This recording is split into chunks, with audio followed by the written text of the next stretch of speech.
धन्यवाद माननीय उपसभापति महोदय। मैं आज इस गरिमामय सदन में सबका बीमा सबकी रक्षा अमेंडमेंट ऑफ इंश्योरेंस बिल 2025 के समर्थन में बोलने के लिए खड़ी हुई हूँ। सर, ये विधेयक इंश्योरेंस सेक्टर से जुड़ा हुआ संशोधन नहीं है, बल्कि यह social security framework of India को संशोधन करने वाला एक ऐतिहासिक कदम है। बीमा कोई लग्जरी नहीं है सर, यह एक नेसेसिटी है और नागरिकों का फाइनेंशियल प्रोटेक्शन है।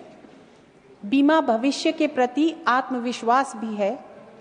मोदी जी की सोच है कि by 2047 insurance should reach every person and every house hold.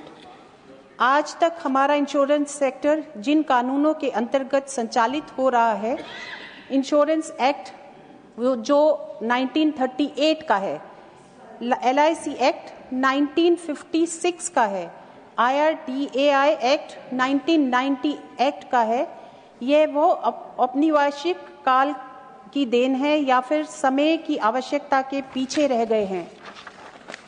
1938 का इंश्योरेंस एक्ट उस समय बनाया गया था जब भारत गुलाम था, ना कि आज के डिजिटल इंडिया, स्टार्टअप इंडिया और इंक्लूसिव इंडिया के लिए है। यह विधेयक इन सभी कानूनों को मॉडर्न रेगुलेटरी फ्रेमवर्क में परिवर्तित करता है। माननीय उपसभापति जी, इस विधेयक में FDI लिमिट को 74% से 100% करने का प्रावधान है, जिस पर कुछ आशंकाएं व्यक्त की जा रही हैं। मैं स्पष्ट करना चाहूँगी, यह कोई अंधाधुंध उदाहरण नहीं है। FDI केवल इंडियन इंश्योरेंस कंपनीज में ही अनुमित है। IRDAI सुपरविजन, सॉल्वेंसी नॉर्म्स और मैनेजमेंट कंट्रोल पूरी तरह सुरक्षित है। ओनरशिप चेंज पर रेगुलेटरी सिक्योरिटी बनी रहेगी, अर्थात पूंजी भारत आएगी, लेकिन नियंत्रण भारत के कानून और संस्थाओं के हाथ में ही रहेगा। माननीय UPA शासन काल में इंश्योरेंस पेनिट्रेशन केवल 2.71% से 3.3% तक पहुंची। लाइफ इंश्योरेंस डेंसिटी USD 55.7 से घटकर USD 41 हो गई, जबकि NDA सरकार के दौरान इंश्योरेंस डेंसिटी USD 55%, जो कि 2014 से बढ़कर USD 95% 2024 के आंकड़े हैं। Total premium collection 5 lakh crore से बढ़कर 11.2 लाख करोड़ रहा है। लाइफ इंश्योरेंस प्रीमियम 8.3 ट्रिलियन तक पहुंचा है।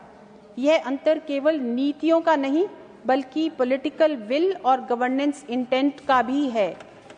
सर, मैंडेटरी रूरल और unorganise sector coverage across all insurance classes, अब life insurance, health insurance, general insurance, speciality insurance, हर इंश्योरेंस के लिए यह अनिवार्य होगा कि वह ग्रामीण भारत और असंगठित क्षेत्र तक पहुंचे। अब केवल शहरी मुनाफे वाले क्षेत्रों को चुनने की प्रवृत्ति समाप्त होगी।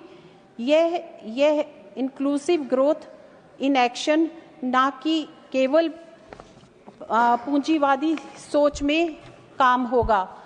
माननीय, बीते वर्षों में इंश्योरेंस सेक्टर की सबसे बड़ी कमजोरी रही है पॉलिसी होल्डर प्रोटेक्शन नहीं मिला।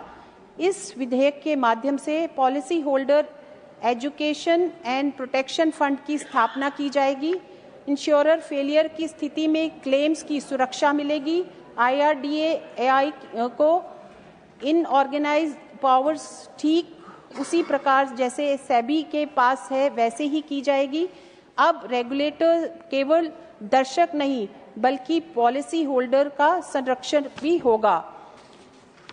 सर, पहले पेनल्टीज कई बार आर्बिट्रेरी होती थी और अब पेनल्टी के लिए ऑब्जेक्टिव क्राइटेरिया होगा, एडवांस नोटिस और राइट टू फेयर हियरिंग होगा, स्पष्ट स्टैंडर्ड ऑपरेटिंग प्रोसीजर बनाए जाएंगे।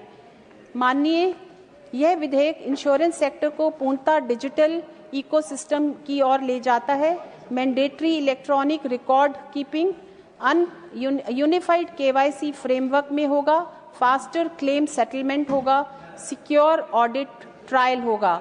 अब नागरिकों को बार बार कागजों के बोझ के नीचे दबना नहीं होगा। भारत को केवल इंश्योरेंस कंज्यूमर नहीं बनना है, बल्कि ग्लोबल इंश्योरेंस हब बनना है। इसलिए फॉरेन री इंश्योरेंस के लिए नेट ओन्ड फंड 5,000 करोड़ से घटाकर 1,000 करोड़ किया गया। डोमेस्टिक री इंश्योरेंस कैपेसिटी को बल दिया गया। ओवरसीज रिस्क डिपेंडेंस में कमी की गई। यह ईज ऑफ डूइंग बिजनेस और रिस्क रेजिलियंस दोनों को मजबूत करता है। माननीय, LIC भारत की फाइनेंशियल स्ट्रेंथ का प्रतीक है। इस विधेयक से LIC को ऑपरेशनल ऑटोनॉमी मिलेगी। जोनल ऑफिसेज खोलने के अनावश्यक अप्रूवल को के नाम पर समय खराब नहीं किया जाएगा। डिसीजन मेकिंग में गति आएगी। सर, अब 1% शेयर ट्रांसफर पर भी प्रायर अप्रूवल की आवश्यकता नहीं होगी, जो पहले लेनी पड़ती थी। अब यह सीमा बढ़ाकर 5% कर दी गई है। इन्वेस्टर को सुविधा मिलेगी। रेगुलेटरी फोकस ओनरशिप कंट्रोल पर, सिस्टमेटिक स्टेबिलिटी और सुरक्षा मिलेगी। सर, यह विधेयक केवल कानून से संशोधन नहीं करता, बल्कि नागरिकों के भविष्य में विश्वास भी पैदा करता है। यह सुनिश्चित करता है गांव का श्रमिक भी सुरक्षित हो, असंगठित क्षेत्र का कामगार भी सुरक्षित हो, पॉलिसी होल्डर को सशक्त करता है, इन्वेस्टर को भी सशक्त करता है। मैं इस सदन में इस विधेयक को सर्वसम्मति से पारित करने की अपील करती हूँ। धन्यवाद सर।